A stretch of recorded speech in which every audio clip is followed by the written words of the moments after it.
Hey, welcome to BreitWerks. So what are we on today? Well, we're going to put in a new engine sound pad.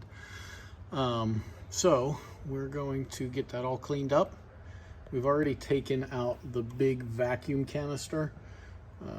Didn't get to the video camera in time to show you that. It's sitting over there all by its lonesome so that it doesn't get messed with. And yeah, we're going to go ahead and put in a new engine sound pad. Before we do, we're going to clean this stuff up.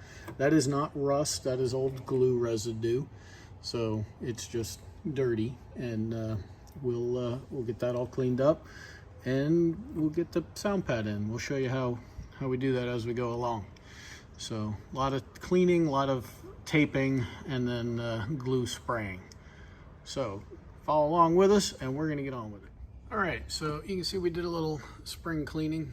Got a lot of the old grease off down in the tunnel area too. But we got everything taped off, and we're gonna do one final wipe down with some isopropyl alcohol, and then we are gonna give it some glue, see what happens. I do not anticipate getting around those 4 mounts for the vacuum canister to be fun, but trying to pre-cut it and figure out where the holes go, it never really seems to work that well. So usually what we do is we cut them out after we've put the engine pad on there.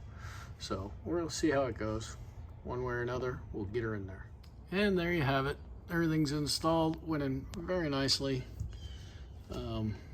Tabs were pretty flat too, so that was nice. Didn't have to do a lot of work to get those little tabs back flattened out. And hey, once the motor's in there, you won't really see it, but it will make a little bit of a difference. Cleans things up in the back there a little bit. So the only thing we did to the vacuum tank was a little bit of spray wax, cleaned it, and that's about it. So not too bad.